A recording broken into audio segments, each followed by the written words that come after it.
To continue something that I talked about yesterday, but I only showed a very short clip from Ukraine TV in Krakow. And for me it's very important to bring the solidarity greetings and make the connection between Intermédia Krakow and Intermédia Budapest. So this is why I'm here. Maybe you didn't notice yet, but this is the mission of my, the real reason why I am in Budapest, because yeah, we are part of the Ukraine TV network. They are based in Krakow, in the Intermédia department, and Rom is the leader. There, he started 2-3 years ago an initiative called Stream Art Studio. And Stream Art Studio got a space like this. They created some green wall, and they were just about to do further experiment with live streaming. And then, of course, it was February 24, the Russian invasion of Ukraine. And a few weeks after that, they kind of renamed their project and called it Ukraine TV. And started to make a weekly live webcast from Krakow. Also, of course, because a lot of things had happened already before, right? Krakow is not so far from the border, and it became overnight a very important place because people would go there and leave with the train from there to Ukraine, right? Because there's no airplanes anymore, etc., right? So it became an important hub for many people, not just only for the aid transportation or the politicians, but especially also for ordinary people. A lot of people, go back and forth. And funny enough, this is one of the first wars where people actually move back and forth. So there's not just only a stream of refugees going out of Ukraine, quite the opposite. A lot of people are in one way or another, they are traveling also going back and then coming back again, or they are even visiting Poland. A lot of people come from Ukraine to visit Krakow and so on, right? So there is an enormous amount of exchange. Also remember, before that in summer 21 there were the huge protests in Belarus and it was cracked down, right? And that moment was also leading up to 50,000 to 70,000 primarily young people overnight fleeing Belarus. Right? So that had happened half a year before, right? Half a year before the start of the Russian invasion, right? So and that also affected Krakow very much, and also the Baltic states, of course. So the people went in different directions from Belarus, right? So that happened. A lot of young Ukrainians are living in Krakow already for years, in fact for many years, right? So, and so there's an enormous amount of exchange. And this is more or less the reason why Krakow. Then you can ask why Krakow, why Intermédia department, right? And we started to notice that was something happening maybe in April or something like that. We started an initiative in Amsterdam, which is somewhat similar but not so much focused on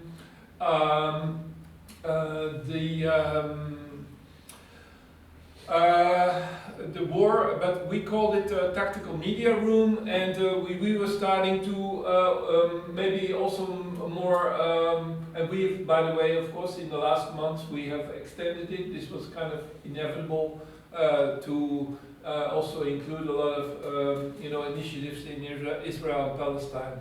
But that's another issue. That's the next war, if you like. We are now collecting wars, if you like. Yeah, but this is the tactical media room, and yeah, here you see we have recently, by the way, yeah, for the first time, kind of more systematically tried to summarize the ideology, if you like, of Ukraine TV, centered around a few key notions that I mentioned already 2 days before. One of them is called Hope Core, right? What is Hope Core? And it contrasts, of course, with Core Core. Core Core is the kind of more nihilist or cynical net culture, and Hope Core is kind of the opposite of that. Another very important notion here is green pink noise, which you know is kind of a much more a colorful expression of noise, not just only as a, let's say, punk from 80s, which maybe we could retrospectively call black noise or black and white noise. This is a kind of more sophisticated next step, which you know, our friends in Krakow call green pink noise. And this is obviously, and then there's the idea of stream art, which, you know, I think you are kind of maybe more familiar with. These are the notions of federation, of decentralized communication, and so on, right? Very basic tactical media notions, if you like, right? A lot of it goes back to the 90s, and I'm really not the person to, you know, to say something about that. Is it my mistake, or is this why I like them so much, or, you know, is the history repeating itself? I don't know. Let history judge. I don't know about that, but there is definitely, we see a renaissance of the tactical media. There is no doubt about that, right? Is this in response to the Silicon Valley kind of platform capitalism? Yes and no. Alright, and so this manifest also tries to kind of deal with these questions, because obviously Ukraine TV also makes use of not just YouTube, also Twitch. Facebook has a very strong, of course, user base when it comes to live performance, right? So, and obviously Ukraine TV is time and again kicked off these platforms, right? For the content it's making, right? Are you surprised? I think we should not be surprised, but yeah, this is also happening, right? Political content is controversial no matter what you do, right? We maybe think like, oh, but we are good people, we have good intentions. No, this is not how the algorithm thinks, and this is not how the algorithm will judge us. And so yeah, this is kind of an interesting, you know, experience already. Yeah, alcoholists make drama, not war. Live, love, life. You know, this is yeah. We oppose full-scale war with full-scale life, right? And so, yeah, so these are some of the notions, let's say, that are circulating here, together, of course, with the central notion that you see here, hybrid togetherness. Hybrid togetherness means that we are in solidarity with the people who are still in, with the artists who are still in Ukraine. Right, this is the idea. Easier said than done, of course. You know, how to involve them live from Kiev, from Kharkiv, from Kherson, from Odessa, from Lviv. This is all happening. It's technically possible. Funny enough, the irony of history is the internet, you know, bandwidth in Ukraine is surprisingly good, and the Russian attacks on the infrastructure have not implicated yet, you know, the robustness of the internet architecture. which is kind of surprising a little bit.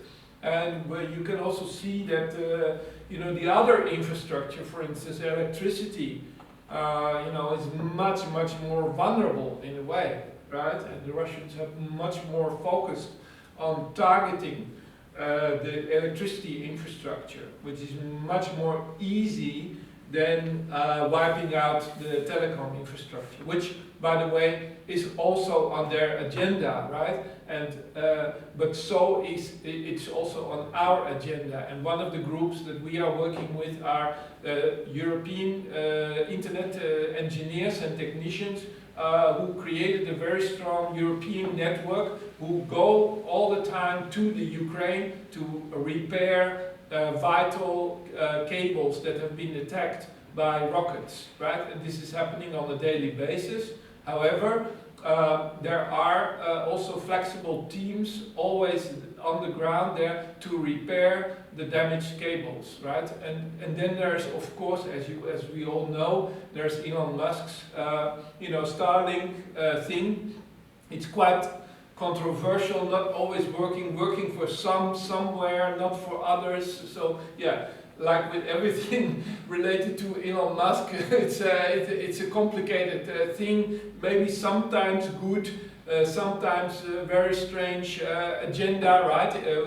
Elon Musk is obviously on the side of Putin, right? So in terms of his political agenda, in Ukraine he is on enemy territory, but for him it's also a future market, and so on, right?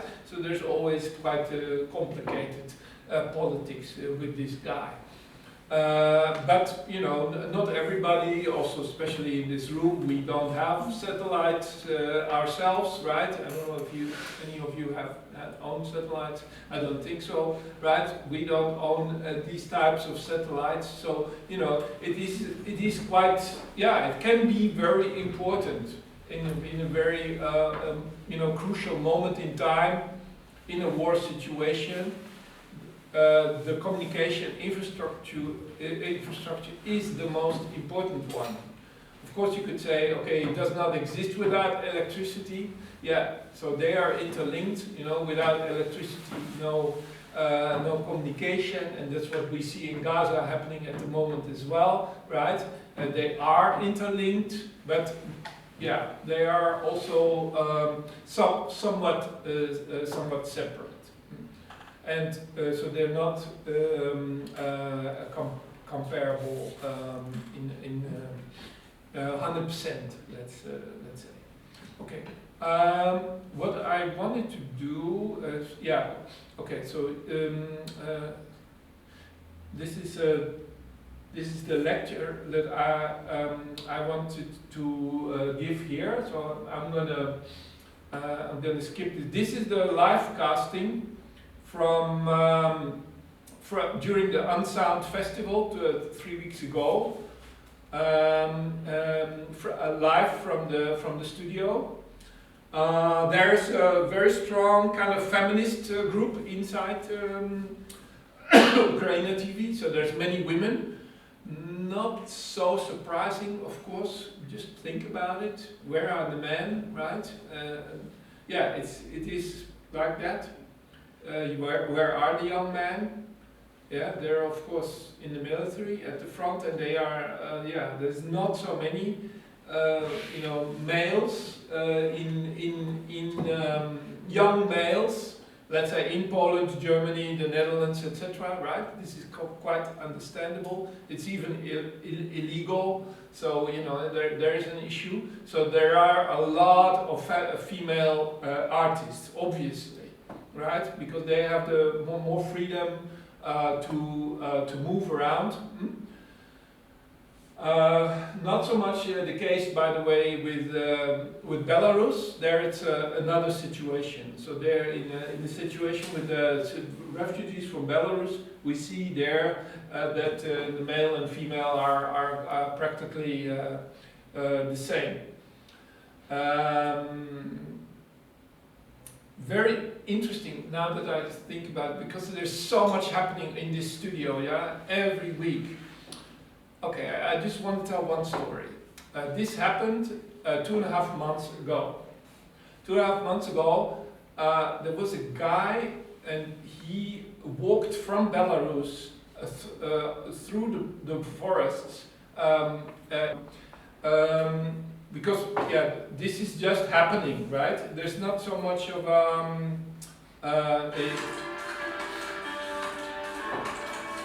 so it often looks like this, you know, kind of. You can see it's quite a big stage. People are dancing, performing.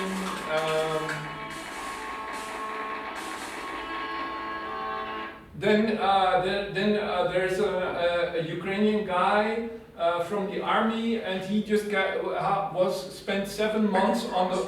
Right now, he spent 7 months on the front line in the forest, and when he got a break, he went to Krakow, and he met them, and they made an interview with him. Right? So he came just directly from the front line.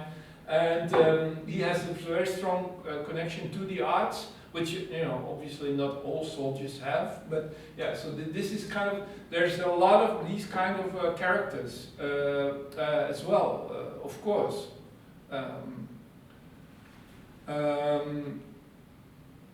Yeah, so let's just.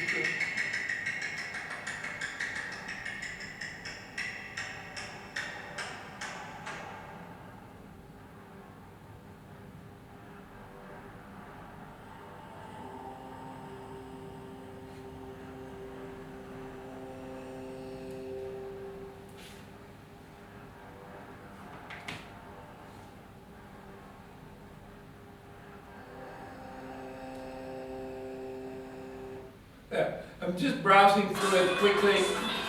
Yeah.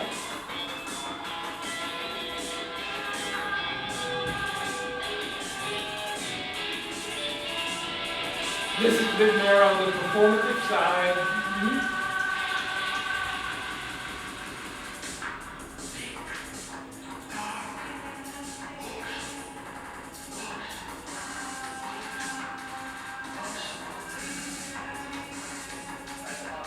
So here you see the three of the main characters from Ukraine TV themselves. Here's Sophia sitting on the left. On the microphone is Rom, and on the right is the main video technical guy, Gleb, who is a Ukrainian who has lived in Poland for a long time, together with a few dancers. So.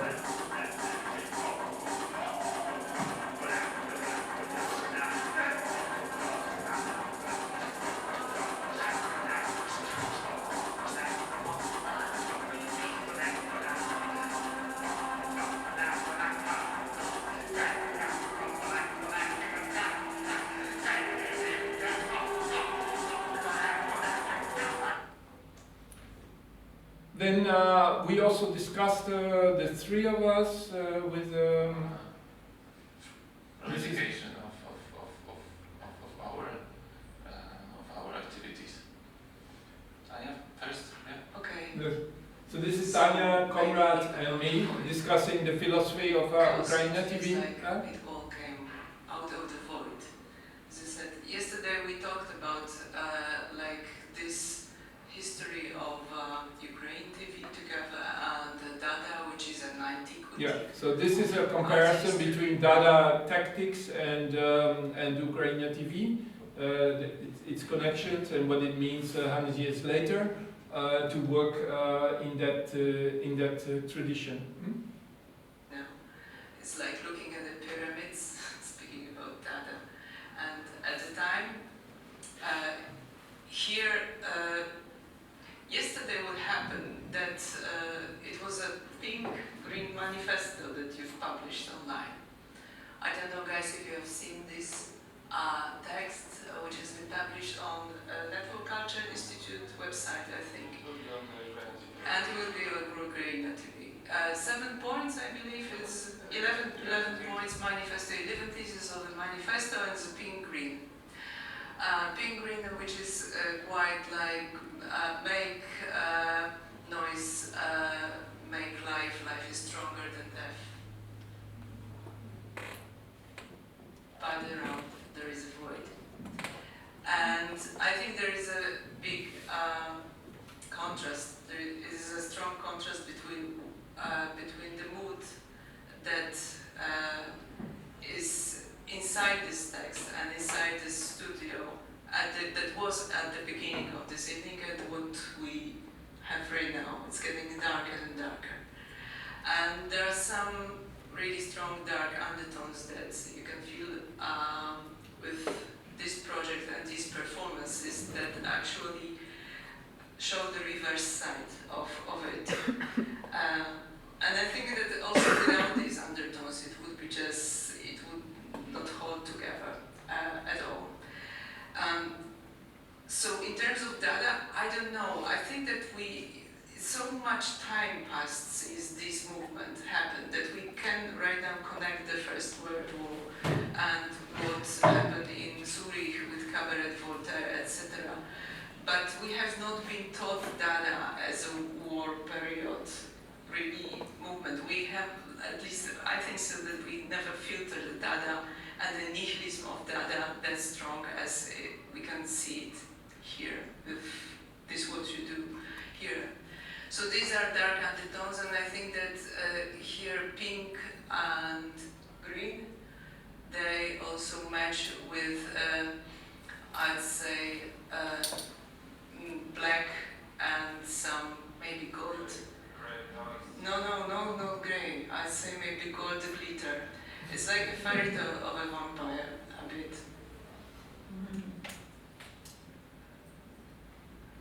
Yeah, for me, the question of the comparison with the historical avant-garde is not really productive.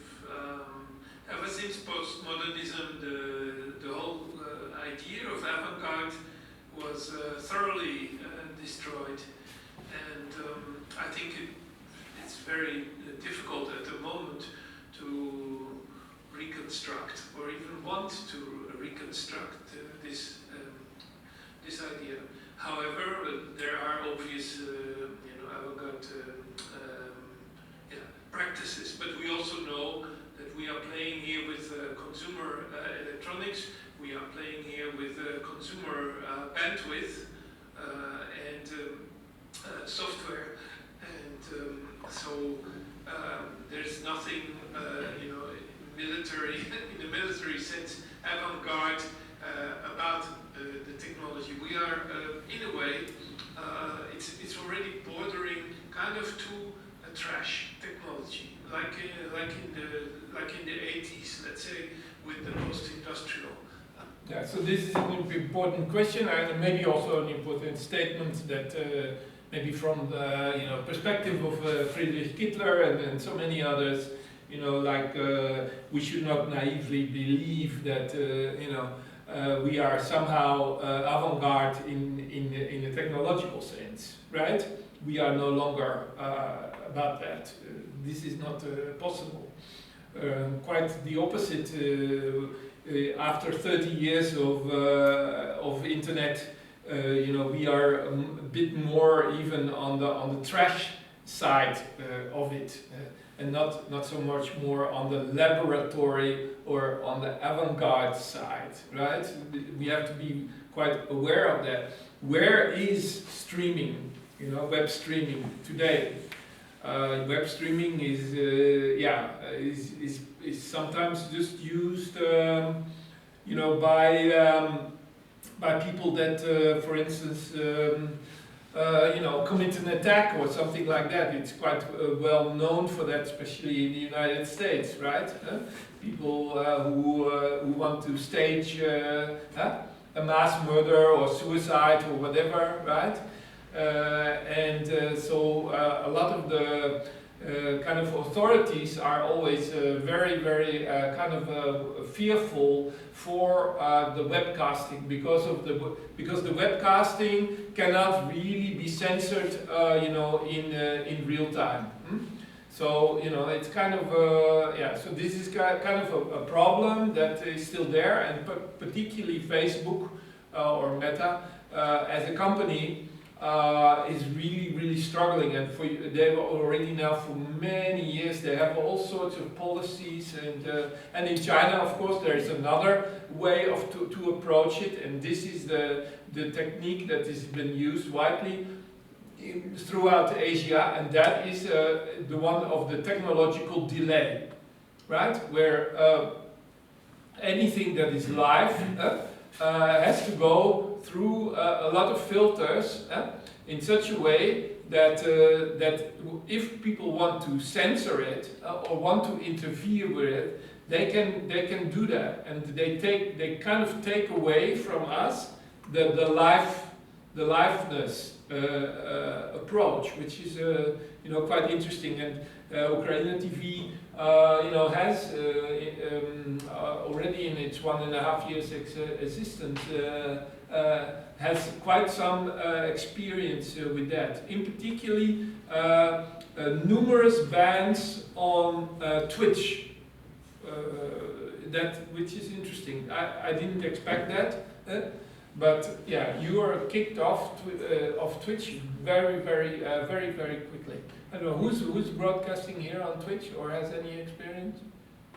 Nobody. Okay.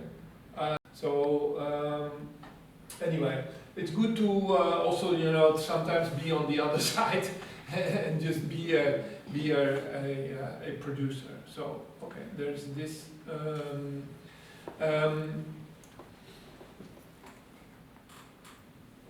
Yeah. So anyway, so every week there's 3 to 4 hours of new stuff. By the way, broadcasted in 4 languages. Sometimes, you know, sometimes there's a translation. Most of the time, not. The most important languages are, of course, Polish and Ukrainian, then Belarusian, and then English, right? So it's really 4 languages. Sometimes language number 5 is Italian. So and then maybe German and you know, a few others. So it's really a polylingual you know, approach, which I really I love. Yeah, so this is Sophie, and she is the main witch of the project, and she very often, yeah, she is doing something that is in many countries would not be very politically correct, or anyway would be impossible. But she was creating a big fire in the middle of the studio, which is kind of okay. Yeah, why not? But yeah. So let me see. Yeah. Oh, I don't hear much. Anyway, so maybe you know, I just wanted to invite you to have a look at it and to join.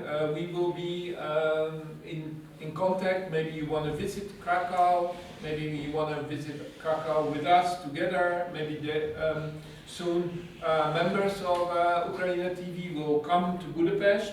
This is also a plan in the coming weeks, right? So it's really going to happen in the coming period, let's say.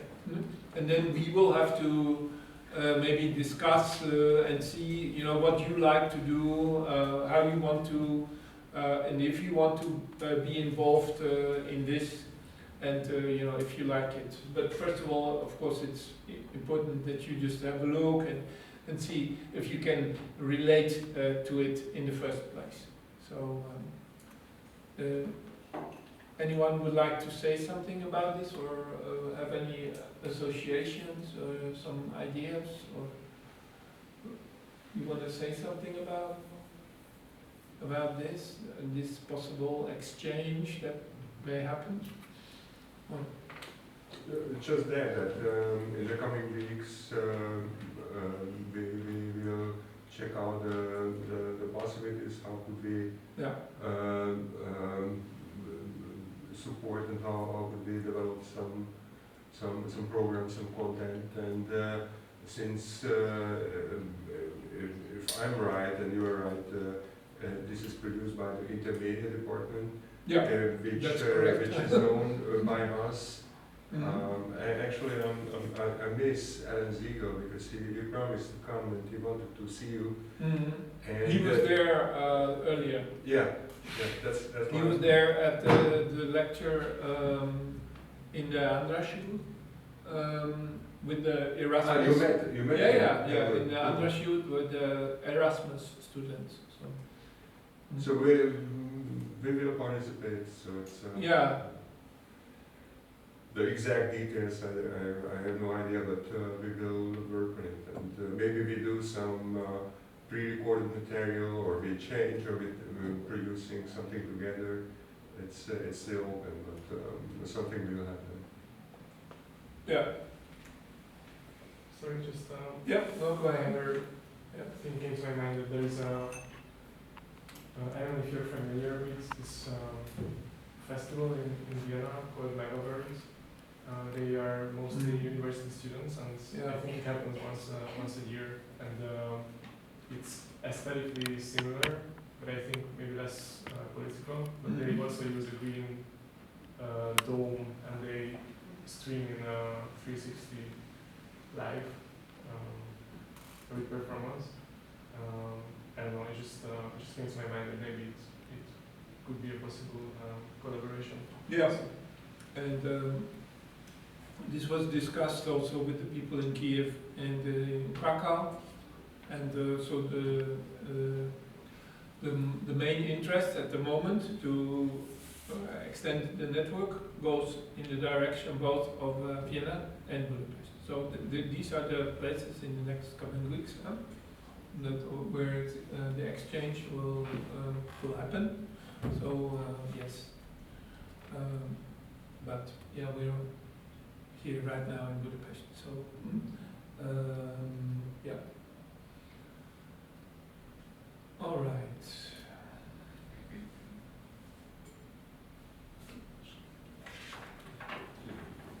I will now, if we shall we close off this topic? Yeah. If you don't mind.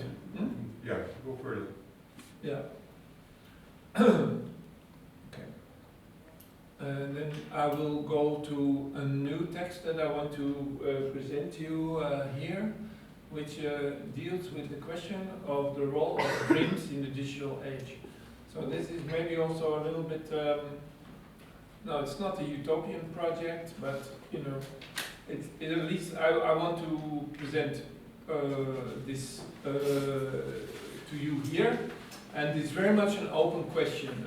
And with that, I mean, you know, what is your idea about dreams, right? For many people, it can also be the fact that, first of all, they can't dream anymore. They cannot remember the dreams. Other is, yes, they can, but you know, is there also a collective element in the dreams? And then there's also the level, of course, of dreams, like more like in a very metaphorical sense. Can we dream about another society? Can we dream about other possibilities, right? So for us, for Ned Rossiter and me, Ned is my friend from Sydney, with whom I wrote this text.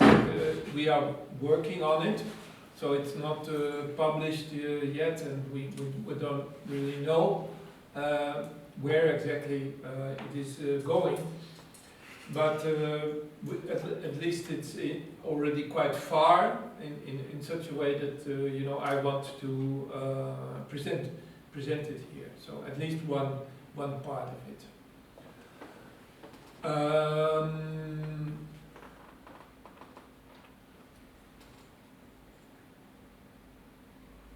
Let me see.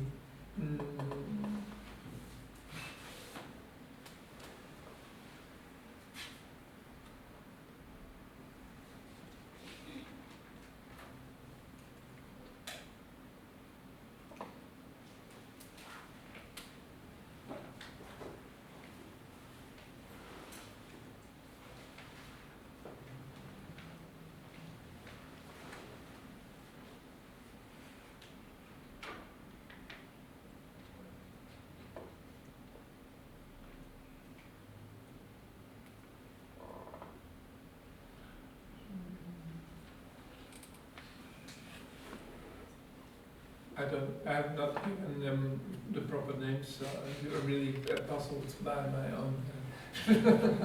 I'm sorry about that, but I'm not a very systematic person, so I just don't know what.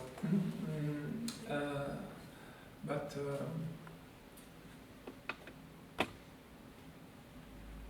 all right.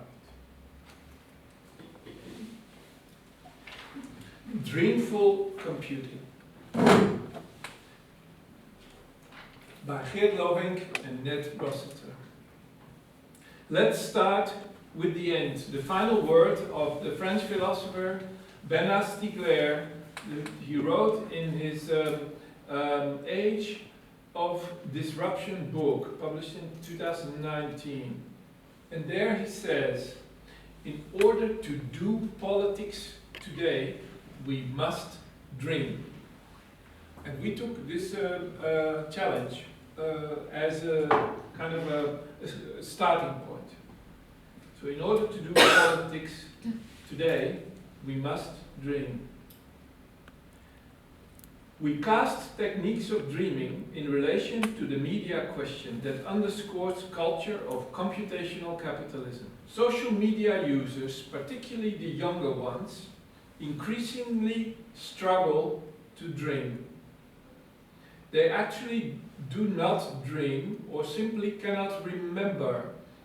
It is not relevant here whether brain scans scientifically prove that they actually do dream.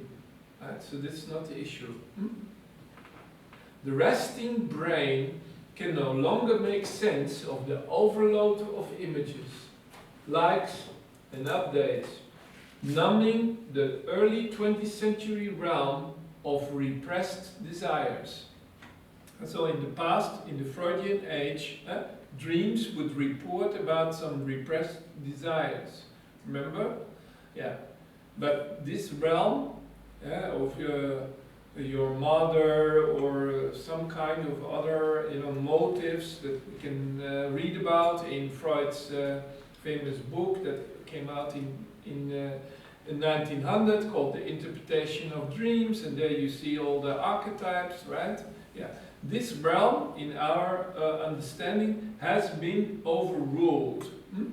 And so the idea is that we can no longer even access this realm of archetypical dreams, right? So the resting brain can no longer make sense of the overload of images. If the dream was once characterized in the Freudian age as a rhapsody of life, today's ecstatic feelings are overruled and distracted by constant scrolling and swiping. The future of the next generation is shredded in a context of climate catastrophe, chronic social stagnation and precarious working conditions, viral contagion, mental crises, war, and stultifying extractivist platform conditions, literally suffered by billions. The stream of disasters is causing a strike in both individual and collective imagination, right? So we see a strike in a way to kind of express this collective, individual and collective imagination. The demand discussed here is a simple one. Reclaim the dream, right? So it's kind of reclaiming dream space, if you like. Why dream when the future is over? This is a fundamental question, right? Of course, it's a question that Punk already, addressed. No future. Yeah. So this is the question. Yeah. Fuck this job. Yeah. All right. So why dream when the future is over? Is the current surrender in the form of regression and depression the only option? What is the territory of dreams? What language can we design that is not beholden to template trends? Right. And this is a real question I will address later, because there's a lot of corporate scientific research already happening in this field. We cannot be naive here in some kind of Budapest art economy asking these questions, because in the corporate world this issue is already raised. You know, the question is seriously discussed in the headquarters of Coca-Cola, if Coca-Cola can advertise in your dreams. And this is their question, right? Oh, yeah? I'm just saying, we cannot be naive in this sense, right? And the question of, you know, this is also discussed in the fields of artificial intelligence in the same way, right? Okay. So traditionally, the dream was a site of possibility and otherness. In the perpetual now, dreams at best can be seen as a processing mechanism. This is the legacy of 24/7 capitalism that subtracts the time of processing the unconscious. And there's a problem here, right? All the theories of Freud and so on is always based on processing. And processing takes time. But what happens in a world when there is no more time, right? When the time is shrinking and shrinking and shrinking, and we are living in a 24/7 real-time regime, what does that mean? No time for processing, right? Because a second later there's something else. Something else, and so on, right? So there's no, and what does that mean for the dream space that is based on the very notion of processing? Yeah, we can also say that, of course, of philosophy. What is the philosophy when there's no time to reflect, right? When there's no time to think, yeah. These are similar questions, of course, right? This mode of capture is not opposed to the objective of generating value. The conscious hours are always allocated to the work of interaction, searching, updating, killing time. The unconscious processing of this surfeit of activity was a time of addressing anxieties, worries, uncertainties, and the renegotiation of sexual, social positions we occupy. Family, work, gender relations, social status. By the way, this is Heidegger, of course, right? And we notice now that he ate without YouTube.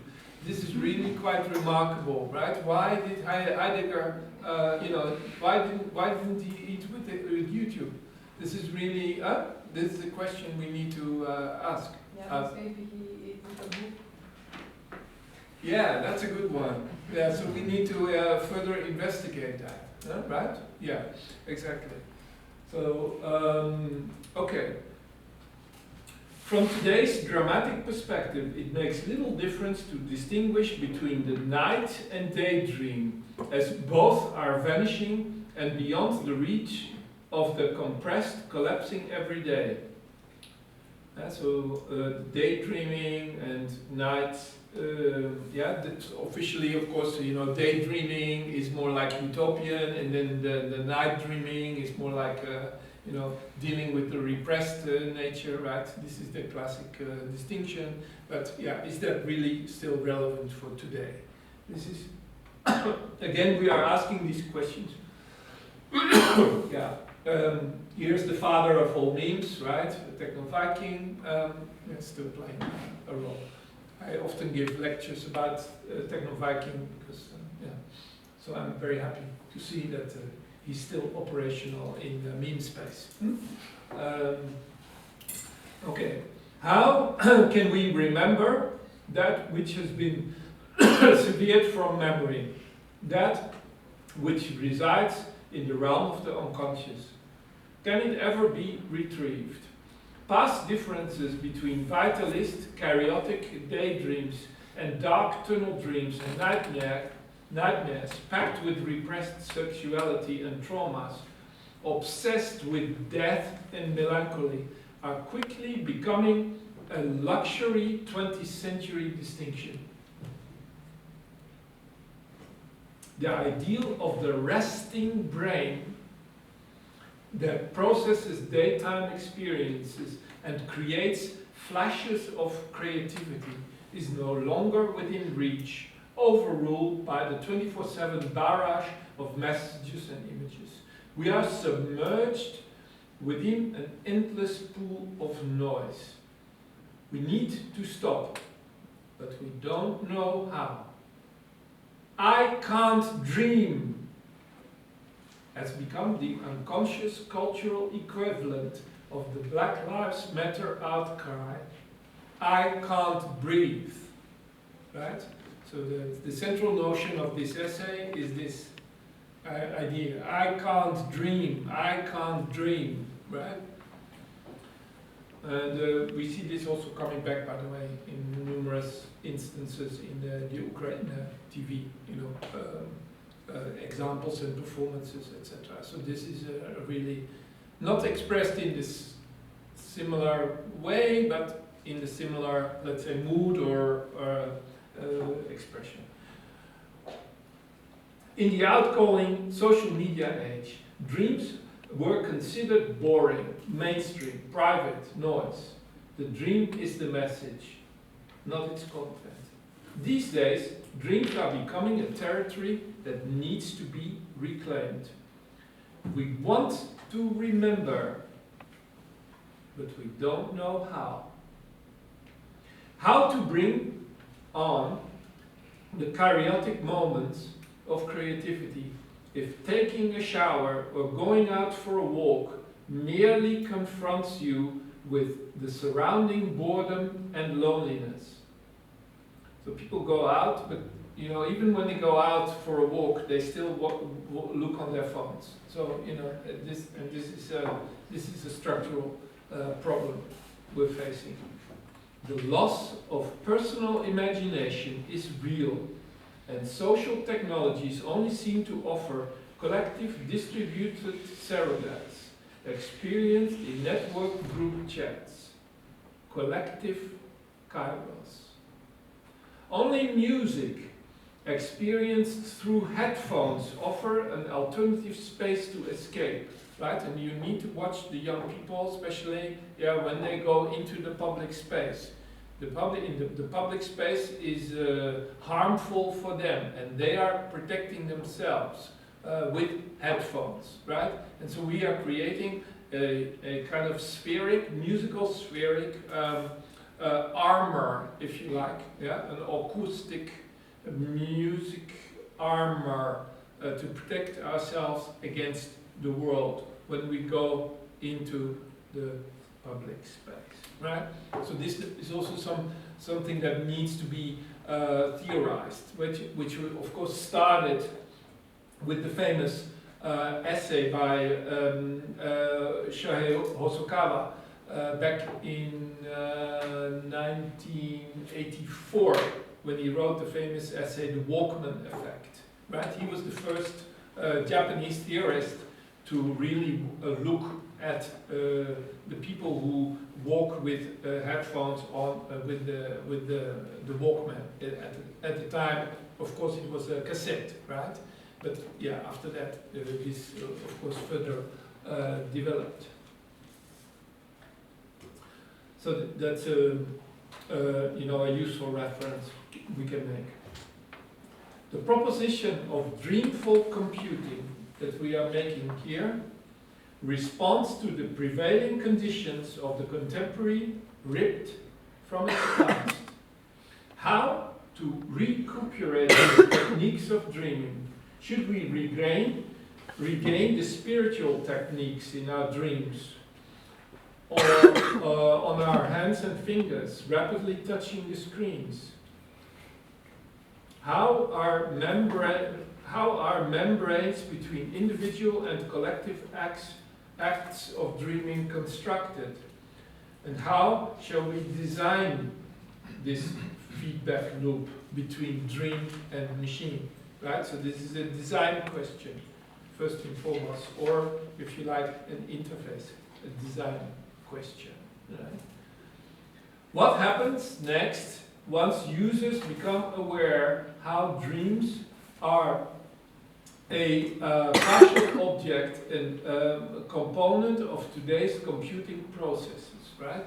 At the moment, I would say we still a little bit on a subliminal level of understanding what dream and machine, yeah, and how they interact,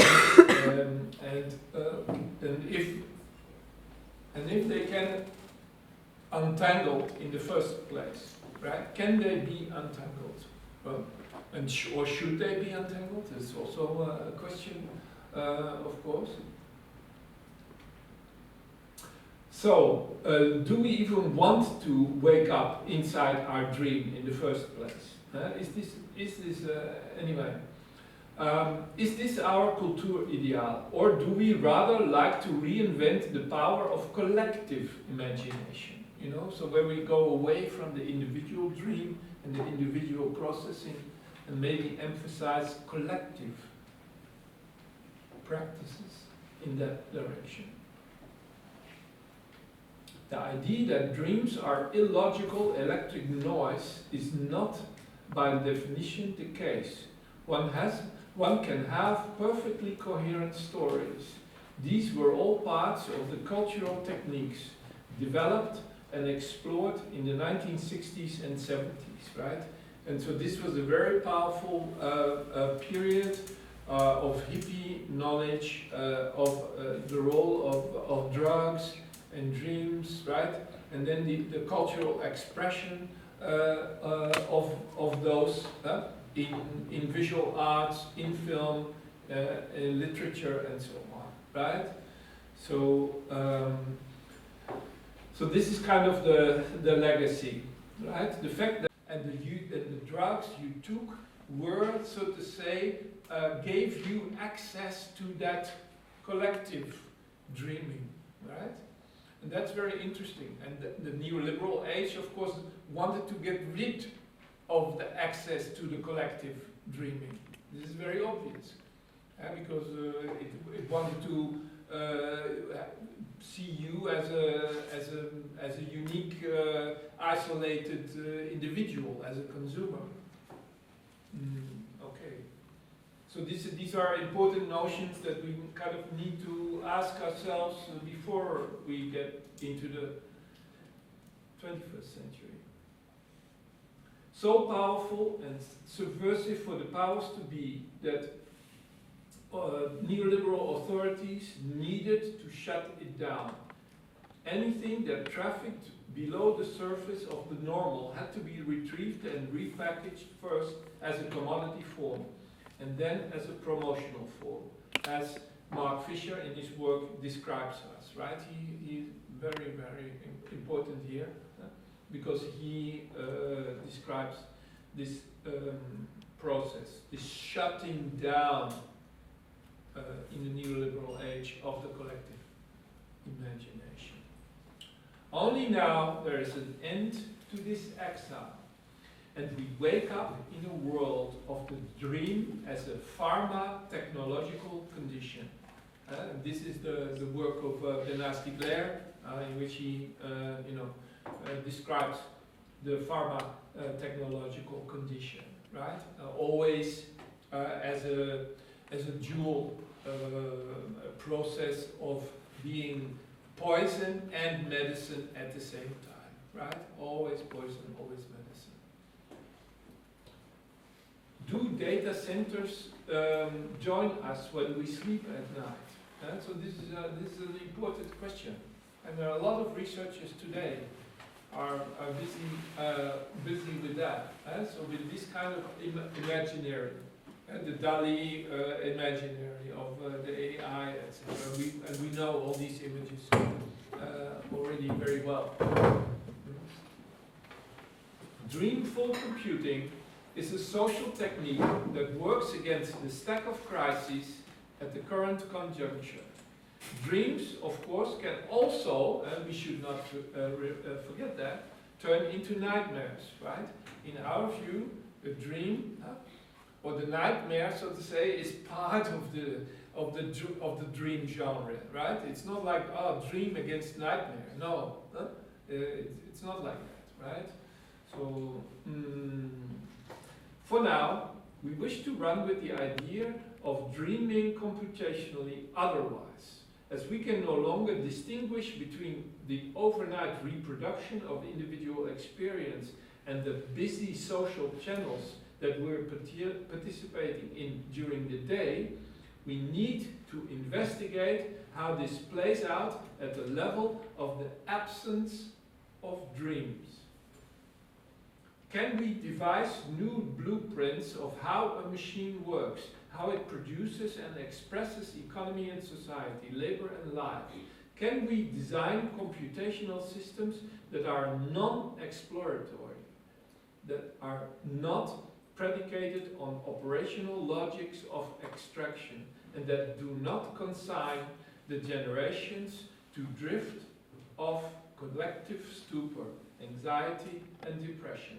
Right? So these are all, in our view, very important future design challenges that are out there. And of course, this is discussed widely in a different context, also about the future of AI.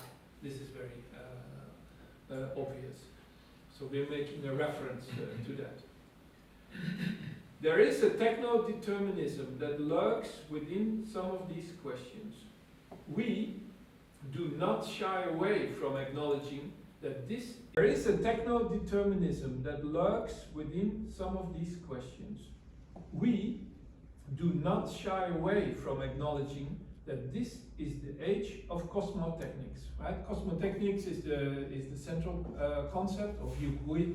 I hope you are all familiar with it, or at least will familiarize yourself with the work of Yukui. He has recently, by the way, he has taken up a professor role in Rotterdam at Erasmus University. So he left Hong Kong. And so that's, for us Europeans here, very exciting, because he has now a job here on this side of the planet. So this is important, and for sure he will also show up at some point here in Budapest, for sure. He's anyway. So he is the philosopher of the cosmotechnics, and he's the student of Bernard Stiegler. So he really works in that let's say philosophical tradition, in that line. Indeed, determining forces are better off identified and understood. The pervasiveness of techno-solutionism should not stop us from thinking technologically, right? There is the danger of thinking in terms of techno-solutionism. Namely, techno-solutionism is the term of Eugene Morozov that he came up with 10 years ago, which means that Silicon Valley is primarily designing and introducing technologies as solutions in search for a problem, right? And so Silicon Valley has completely reversed the logic, let's say, that we would think, like, okay, there's a problem and we're looking for a technology to solve that problem. No. In technological solutionism, there is a solution in search for a problem. And of course, crypto, blockchain, and Bitcoin are the best examples for a solution in search for a problem, right? So we don't want that. But if you don't want that, how can you still think technologically? Both on the deepest philosophical levels and in everyday life. We do not have a problem with the idea that technology shapes society, right? This is not the issue. The same with any number or passive expressions deployed across the fashions of theory, such as affordances, or the other one, the theory of affects, or another one, the theory of agency, for instance. Just don't invoke that awfully taboo word of determinism. We like the way the idea of dreamful computing introduces an unconscious dimension to a technologically determining system, and vice versa. In the 21st century, technology and subjectivity can no longer be separated. Now, Janusz, you're part of it, but this is inevitable. I hope you you agree. This is a work by the famous Hungarian artist Janusz. Just if you didn't know, just anyway. Technology has never has control of itself, but is prone to reverie, to a dark power it cannot command. In short, technology is subject to the flip side of itself, to unknown forces. What happens when everyone knows that machines dream of electric sheep?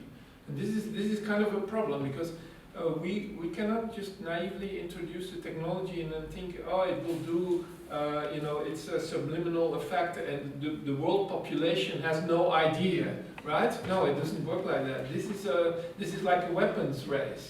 And remember the whole episode with Cambridge Analytica. This is a classic case, but it only took a few months before many people around the world started to understand the techniques that Cambridge Analytica was using. A very, very interesting case, right? So we cannot just introduce subliminal technologies and presume that the rest of the world, has no clue. Huh? So this is a interesting kind of arms race when we're talking about this environment. Yeah? We cannot have this kind of technological superiority attitude. No, this is definitely an arms race, and this arms race is more and more becoming geopolitical, right? So there are the main people that invest now in the technologies of dreaming and influencing the dream space are the Chinese, number one, Japanese, number two, number three, South Koreans, right? So if you look at the patents that these three countries have already submitted, in the US patent databases, right? So they are the countries that invest most in this new realm. So we cannot be naive that there is this kind of arms race happening here. In response, we might as well populate those dreams with the bloody zoo, creating a hortus digitalis. In a way, our dreamful computers take on any number of anima. Anima is the central notion of Carl Gustav Jung when he writes about dreams that lurk within the soul of decisionism. For Friedrich Kittler, the German media theorist, dreams comprise the physiology of aesthetics media. And he wrote at some point, dreams produce anthropic images that appear to the sleeper as defined shapes. Intoxication produces sounds, rhythms, and dance figures, which emerge and vanish endlessly. Continuing with his Nietzschean inquiry, he writes, senses that are endogenously simulated give rise in dreams to a hallucinatory world of seeing. In a state of intoxication, they produce a world of hearing, right? And so, yeah, I find it also interesting because the hearing aspect should be included here, right? not all visual manipulation. It's not all the visual that is at stake here, or that is being processed. Media in physiological, but not in technical terms. Media in the modern sense. Media escape the standards of knowledge. Only materiality counts. The conditions of emission and reception and the frequency of signs. So this is what Kittler wrote in 1993. Media understood this way corresponds with the McLuhan's idea of extending the sensory repertoire of man. But as dreams, such as senses, are encoded in ways specific to their terms, their own grammars, forms of expressions that are entirely refuse the regimes of reason. But this does not take dreams any less real. As Kittler notes, and he writes here about the American psychologist, German-American, Hugo Münsterberg, every dream becomes real at the movies. So where are our dreams in computational culture? What might they be? And this is a reference to a big field of study already done in film theory, namely about the connection between film and dream. Yeah? The dream world we enter when we go to the cinema, etc. Right? There's a very rich repertoire in film theory and history on film or cinema or as a dream space, right? But then it's up to us to then ask the question: what is dream, in this computational age? Yeah, and that is a question we need to answer.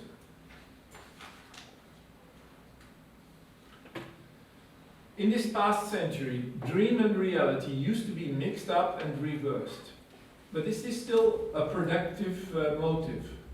People used to perceive life as a novel, a film, a computer game, or virtual reality. But in the age of the para-real, this confusion no longer makes sense, right? Remember all the people who experience the life at the moment of death as a film, right? Where they see the life which passes as a kind of a film. There are many of such notions. But what is our notion of today? Reality is the moment we incidentally fall out of the virtual, right? So this is how we experience the reality today, when we fall out of the virtual.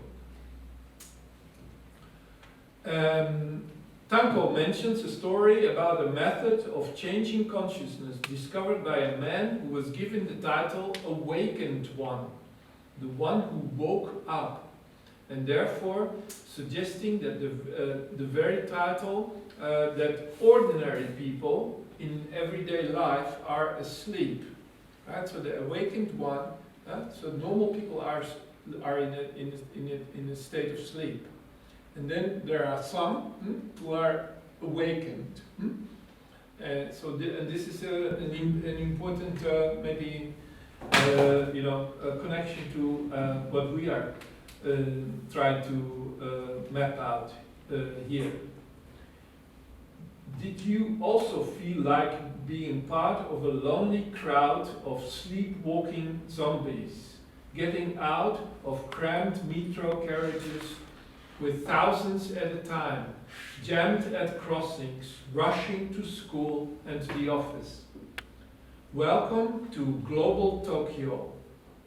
Inhale that Delhi smog, inside that Mexico City traffic jam, stuck like you're in a gridlock of Manhattan, surrounded by the online millions, hidden inside their earplugs, staring with eyes glazed over at their phones. As Timothy Morton puts it, waking up in the shadow of the unseen power of hyper-objects is like finding yourself in a David Lynch movie in which it becomes increasingly uncertain whether you're dreaming or awake. Right? So in the world of the virtual, the state, are we actually dreaming or are we awake, is becoming pretty confused.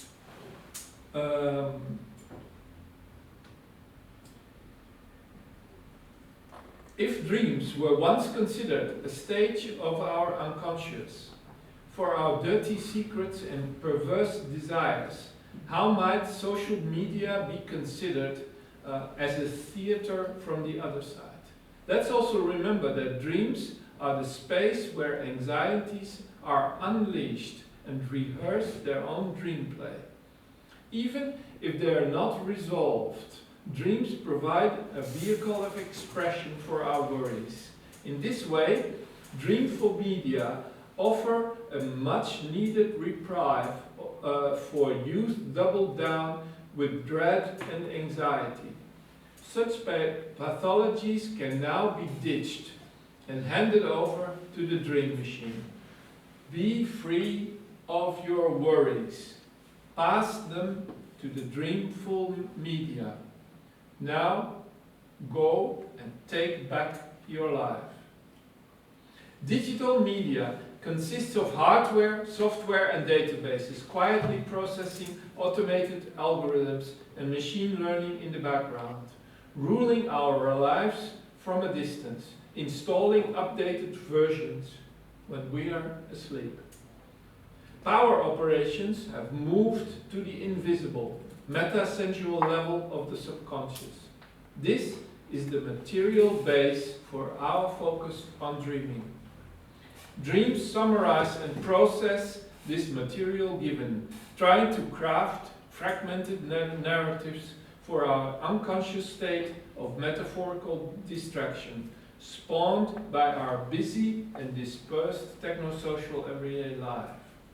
It could be that we cannot yet grasp the techno-narrative structures of our 24th century collective daydreams and the role that image circulation plays in it. The collective glue of our social myth have been shattered with the rise of individuation and globalization of labor and life. It may no longer be the fear of darkness, wild animals, right? Which are very classic archetypal, dream motifs. Think of the dragons, or the return of ancestors in the form of renegades, strictness, stages, and heroes that populate accounts of the collective unconscious and primal desire transcribed into dream diaries, right? So if you read the classical dream diaries, you will read of ancestors, that return. But do we really dream of ancestors that come back?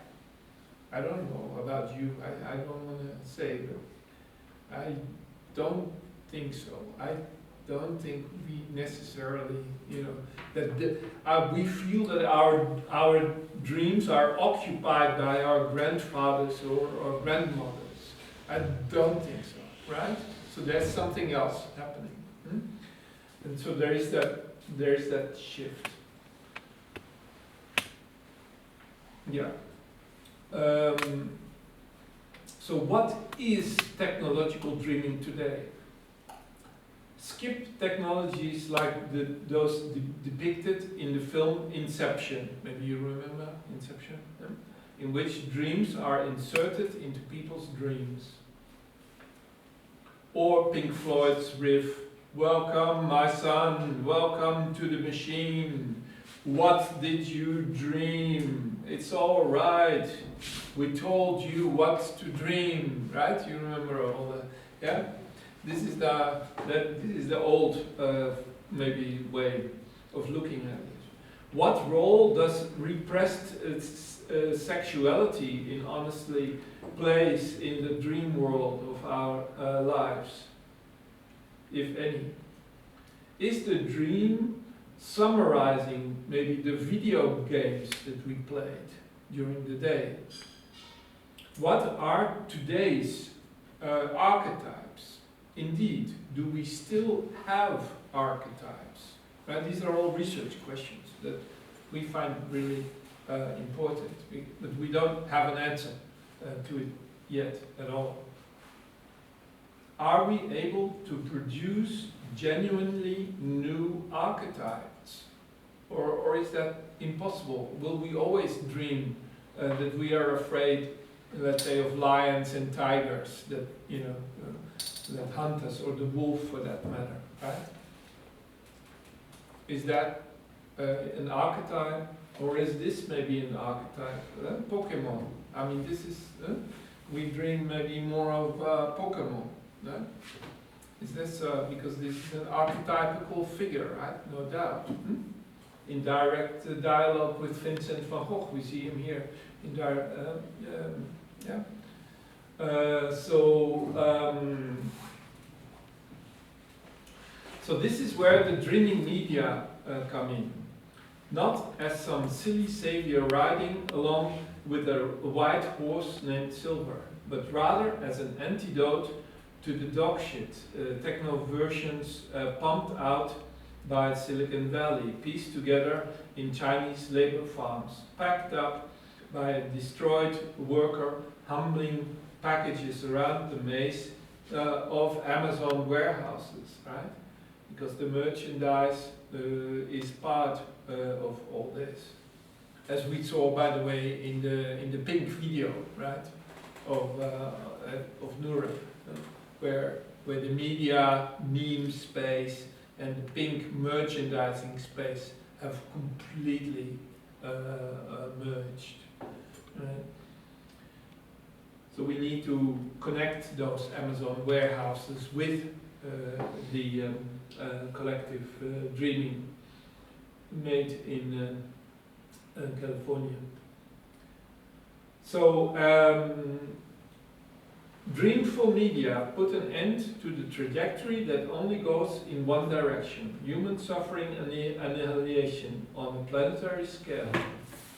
Dreamful media is also a proposition, a speculative concept of media design as such. It's not only something that, you know, will in the end suppress us or be oppressive. Right? We still believe that there is an urgent design notion out there, a design battle, if you like, a battle for dream space that is coming and that is clearly, you know, identified.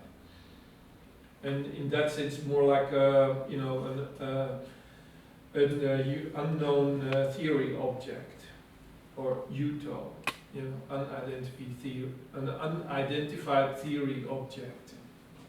Not UFO, but UTO, you know, unidentified theory object.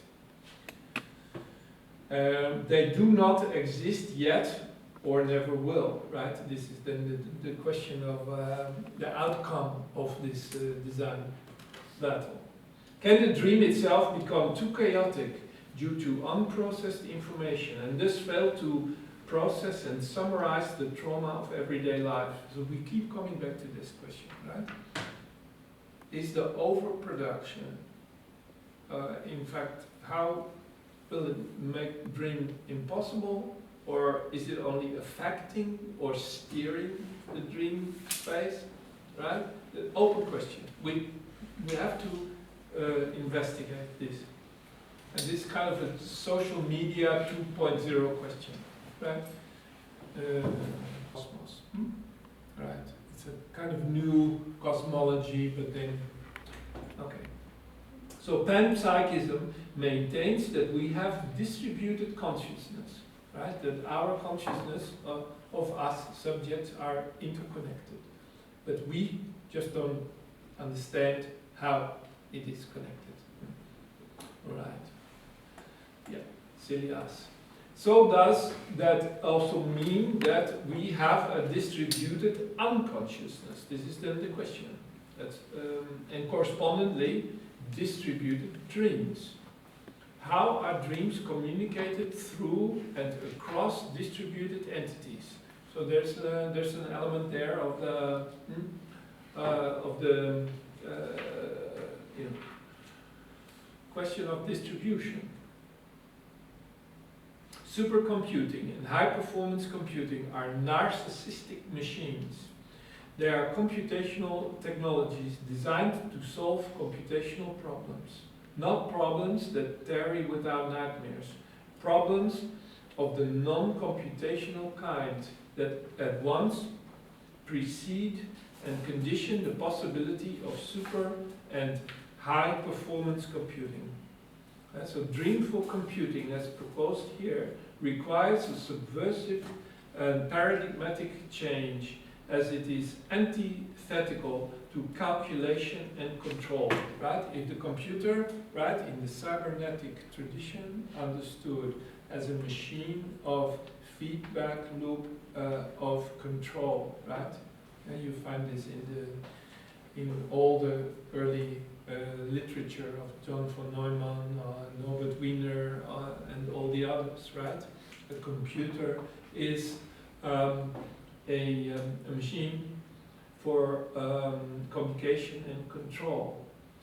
But how do we look at it, you know, from today's perspective? Would we still say that, right?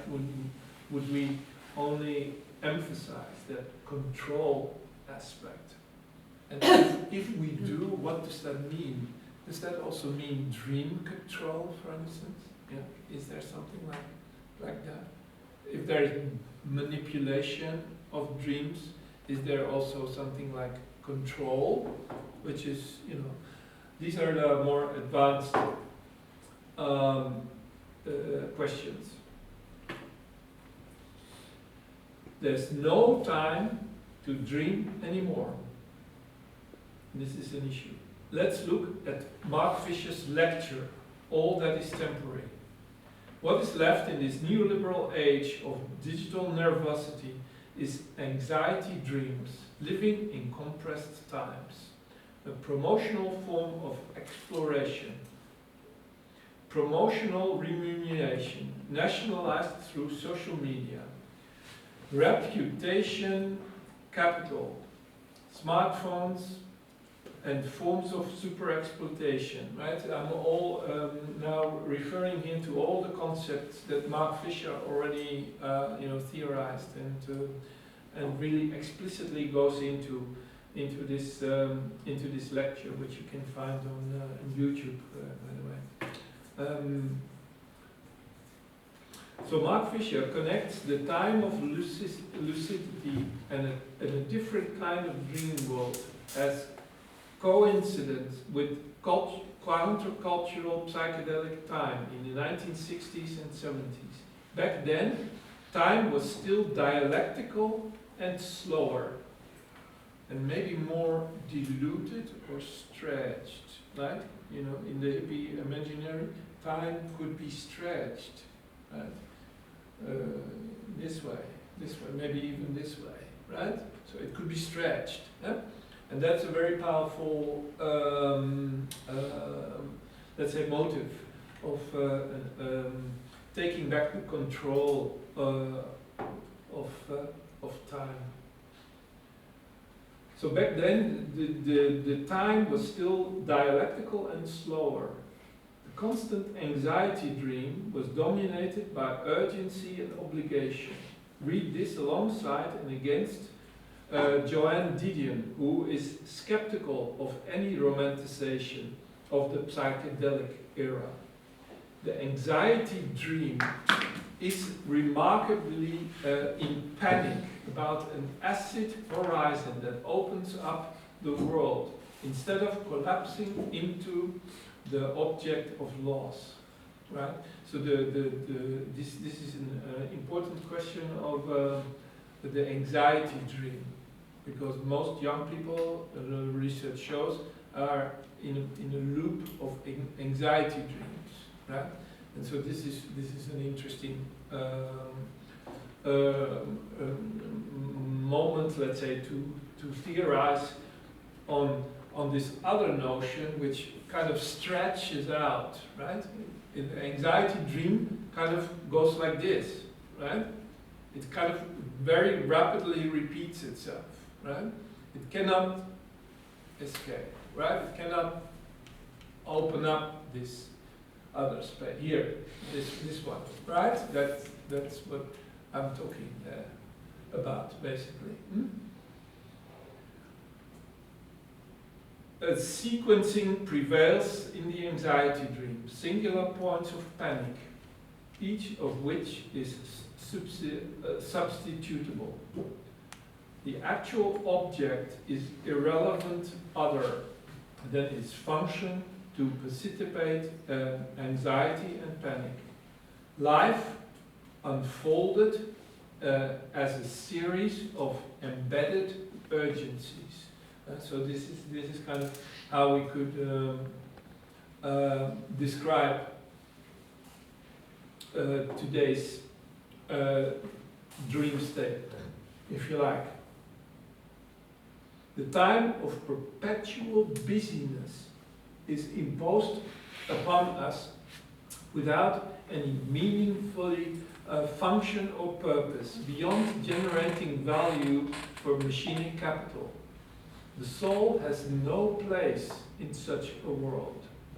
People have jobs to invent this, but all of this activity is no longer about efficiency.